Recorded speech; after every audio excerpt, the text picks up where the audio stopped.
Hi, I'm John. I'm a plant ecologist here at UQ and I supervise Gabrielle's PhD, and we're here to answer some of your questions. Ooh. All right, I have the first question. What's your favourite thing about being a PhD supervisor? Favourite thing?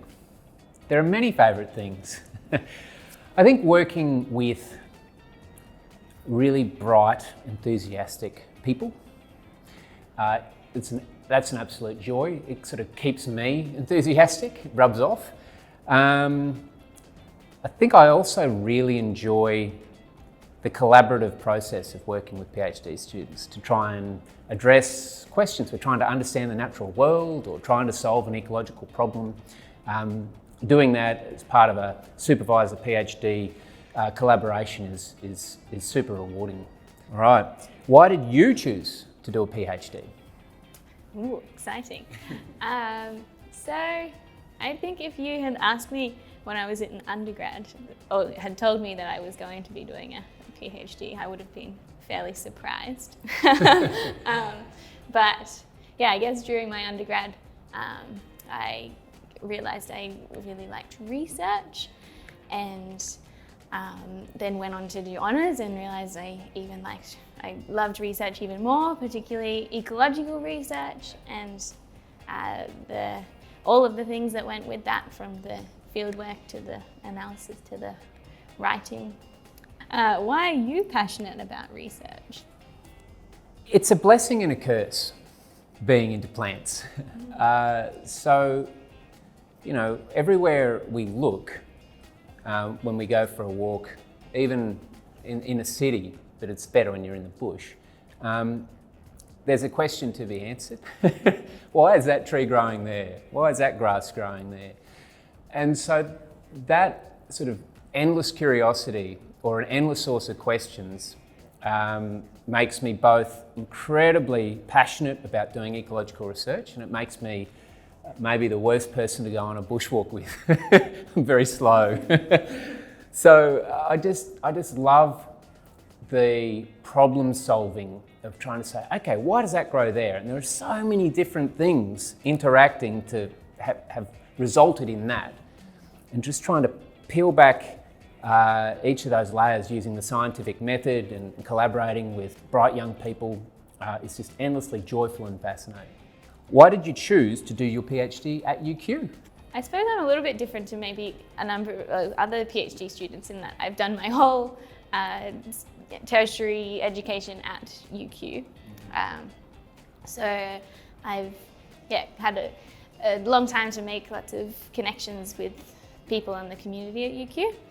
And I suppose when I was thinking about starting my PhD, there was no real reason for me to look further afield, because I had this great connection with my honours supervisor, Rod, and I knew that that was the research field that I wanted to go into. I was really passionate about learning plants in the arid zone.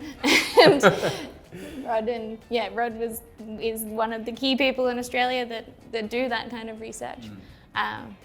So yes, I suppose, and during my honours year, I'd started to make these connections with the UQ community, and particularly the School of Biological Sciences people, and I didn't really want to leave. I was excited to keep hanging out and being part of this community. Yeah.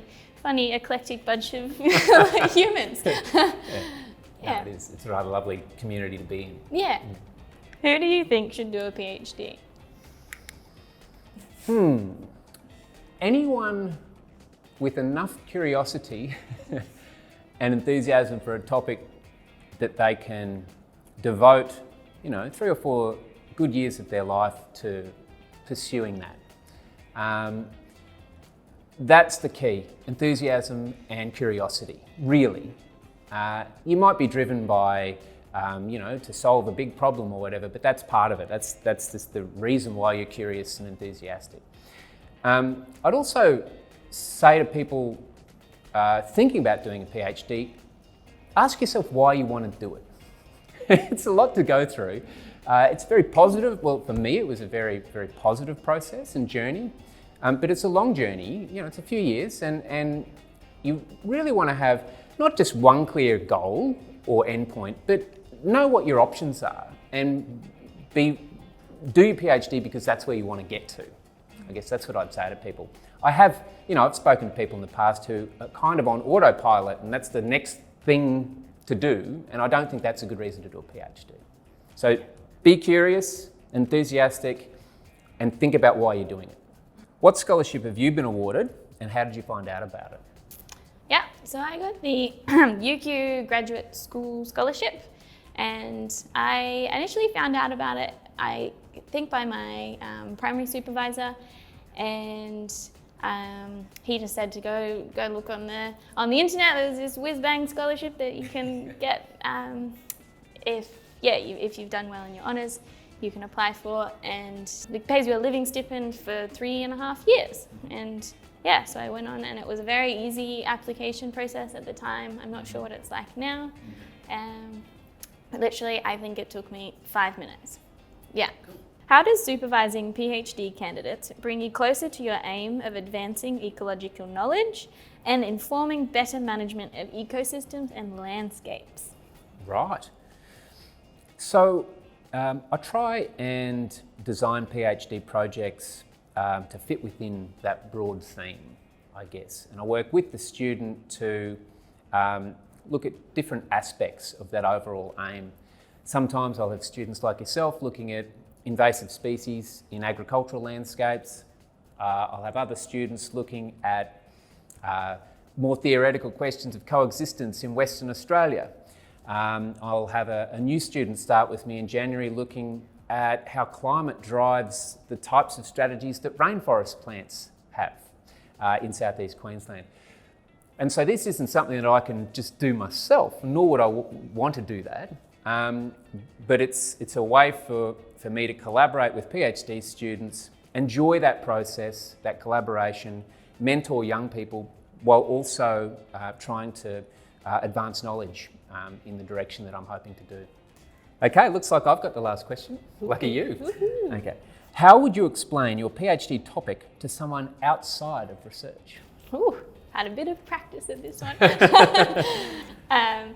So usually I tell people I'm researching this invasive grass species that is in northern Queensland. I'm trying to understand how it influences native plant species, trying to understand how it has spread throughout the landscape and where and when it spread throughout the landscape, and also trying to understand how to manage its impacts on species and ecosystems.